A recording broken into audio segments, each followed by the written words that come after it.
10 বার দেখে তারপরে পদক্ষেপ নিতে হয়। এটা একটি স্বাধীন দেশ, স্বাধীন দেশের ডিসিশন হবে স্বাধীনভাবে। আমার ডাইনেভাবে তাকাতে হবে কেন? অথচ সবাই আমরা স্লোগান দিই my country first, Bangladesh first. এই স্লোগানের বাস্তবতা তো দেখাতে হবে। মুখের স্লোগান তো শুনতেছি 54 বছর ধরে, এখন প্র্যাকটিসে আনতে হবে। সেই প্র্যাকটিসটা শুরুই হয়নি। ইভেন দেশের স্থলভাগেও আল্লাহ তাআলা যে অপূর্ব সম্পদ মাটির নিচে দিয়েছেন, সেগুলো সব ক্ষেত্রে প্রপারলি তোলা হচ্ছে না। আবার এখানেও আমাদের নিজস্ব এক্সপার্টাইজকে ডেভেলপ করে আমরা যাতে আমাদের রিসোর্সগুলো নিজেরাই তুলতে পারি, আহরণ করতে পারি, তারও ব্যবস্থা করার কোনো ব্যবস্থা এখানে নাই। আমাদের বাপেক্স আছে, পড়ে আছে। তাদের এক্সপার্টাইজটা আমরা কেন, তাদের স্কিলটা কেন আমরা ডেভেলপ করছি না? আবার তাদের সাথে যখন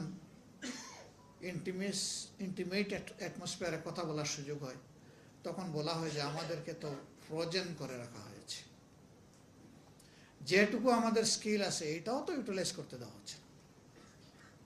এটা দিলে তো কাজের মধ্য দিয়ে আমাদের স্কিল বেড়ে যেত। কেন? এখানে বেস্টেড ইন্টারেস্টের প্রশ্ন।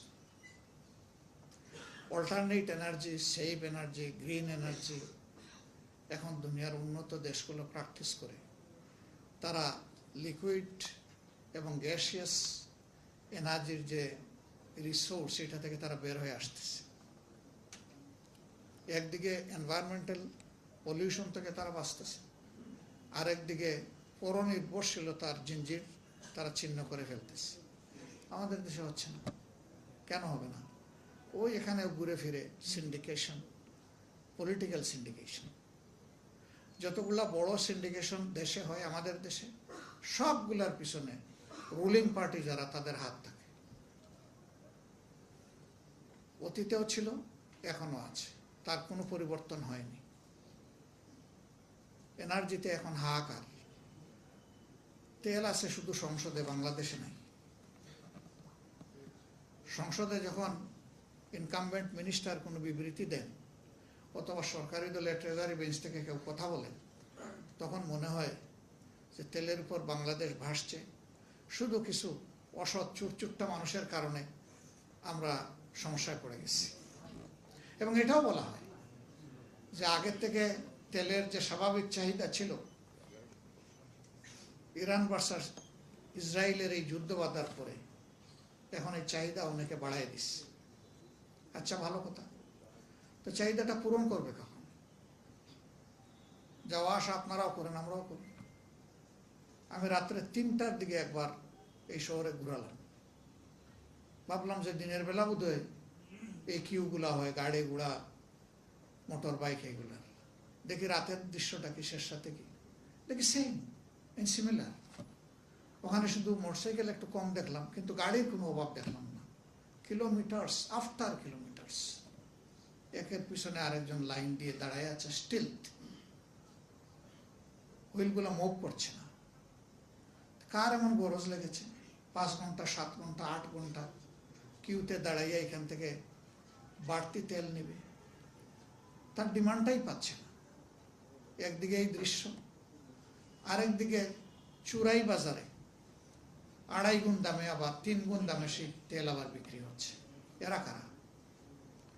মাঝে মাঝে লুক দেখানো কিছু অপারেশন আমরা দেখি। এই সবগুলার পিছনে খুঁটির জোর আছে বলে এইগুলা হচ্ছে।